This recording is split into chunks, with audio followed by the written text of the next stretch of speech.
Good morning, John Hughes here on Wonderful Wednesday, back with John's Morning Focus.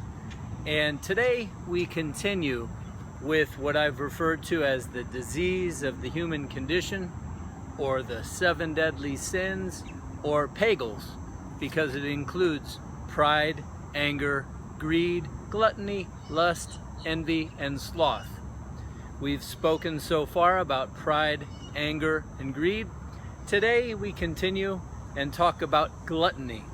What is gluttony? Gluttony is the overconsumption or overindulgence in food or drink or wealth. As far as wealth is concerned, let's throw that into the greed and concern ourselves today with overconsumption of food and drink. Well, it doesn't take much to look around all of us, and there is an epidemic right now throughout the world, especially in our Western society, of obesity, diabetes, high blood pressure, cancers, autism, Alzheimer's, Parkinson's, a variety of different diseases that all relate to what's known as metabolic syndrome, and it all comes down to the food that we eat. Now, many of us, the majority of Americans, are overweight. There's an ever-increasing amount of obesity, which there's a measurement, but you know if it corresponds to you. And as terrible as that is, this can absolutely lead into and come from anxiety, depression, lend itself to all sorts of sicknesses, prevent you from getting jobs. People may not say anything, but they may be prejudiced looking at someone who's overweight and say, maybe they're lazy, I don't think I want them for my position. It can destroy your health. If you think about it, you don't see a lot of fat older people. They die too soon. Heart attacks, all sorts of different things. So, and there's all of the diseases that I mentioned are increased by having more body fat, as well as life is just not as enjoyable. Alcohol, drinking, we've got this terribly stressed society, and many people get swept up into that. If you've got a genetic predisposition to alcoholism, then that comes to a point where you either end up in jails, institutions, or death, or are taken out of it through help and intervention. So, all of these things may not be your fault, but they are your responsibility. Let's talk about, where does this come from?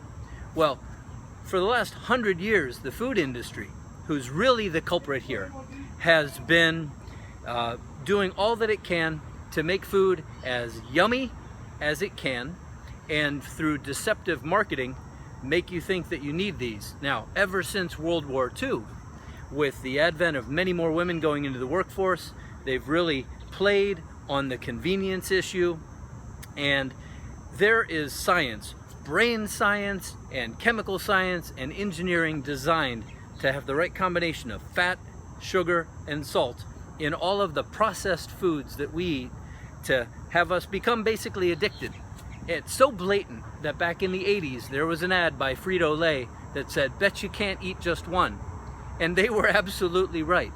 All of these foods have fake flavors, and they're totally devoid, but it's because people stopped cooking at home and relied on crap in a box, as I often refer to it. If you look on the labels of all of these, you won't recognize most of the chemicals that are designed to make the food as cheap as possible, as yummy as possible, as long-lasting on the shelf as possible, all to make the food industry profits at your expense. So, we'll talk about solutions in a second. So, that's the big issue.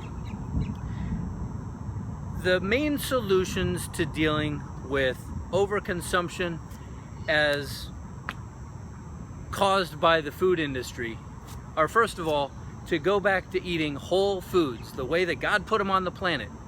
Animals from the field or plants right out of the ground, with as little doctoring and factory manipulation as possible. And taking the time to cook at home. The majority of your diet is probably best being simple vegetables and small amounts of animal protein. If you're a vegetarian or don't like to eat things with faces on it, that's fine. You can get your proteins from hemps and beans and seeds and tofus and a variety of other things, or if you do like a little bit of chicken and eggs and fish.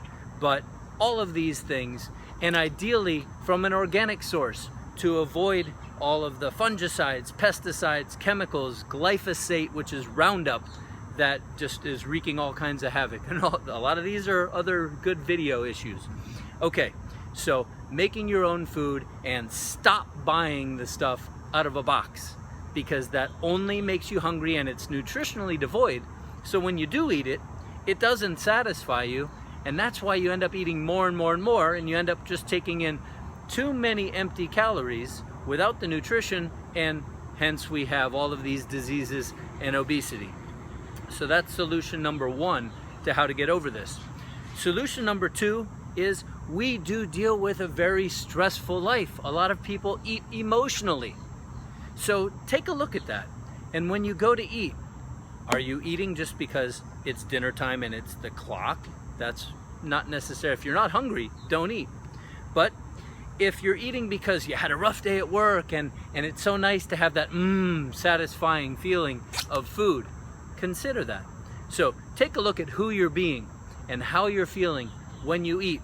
If you have issues of stress or loneliness or fear and anxiety or whatever it might be, perhaps talk to a counselor, a friend, your higher power, the creator, God, whatever you call that. Seek out some help. If you've got an absolutely uncontrollable addiction, perhaps look into Overeaters Anonymous. Let's talk about alcohol. Alcohol is one that is best left alone. It's empty, devoid calories. It is also a stress reducer for a lot of people. It's a social thing. But if it becomes a problem where you can't stop when you want to stop, evidence shows that the 12 steps of Alcoholics Anonymous is the single best solution to breaking away. And if there's other addictions, there's many other similar programs that can help you to work through those. Support groups of any kind can definitely be healthier and helpful. So you've got those issues. And definitely the main responsibility lies with each one of us to honestly examine our life and say, are we in the best shape that we can be? Although round is a shape, it's probably not the best one. So if we've got these issues of we've fallen into the trap that the food industry, in cahoots with the government, have perpetrated on us for the last 75 years, we need to break away from that, vote with our pocketbook, eat organic, healthy, whole foods, and find the support that we need through our spiritual channels, through support groups, through our friendships. Also, look into exercise, which will give you confidence just to spend better time and energy focusing on your body. You cannot outrun a bad diet, however. So ideally, in confidence or in concert, you would both eat better as well as begin to exercise, because muscle, each pound of muscle that you add to your body will burn 50 more calories just by existing on your body. So those are the issues with gluttony and a few of the solutions that you might try out to just keep you alive longer so that you can be of more service to other people in pursuit of your own goals. And I do thank you very much for letting me be part of your success. Please comment on this video, share it with other people, subscribe to the channel, hit that little notification bell so that you're one of the first to get all of my videos. And I thank you very much for joining me, and I'll see you tomorrow morning. Take care.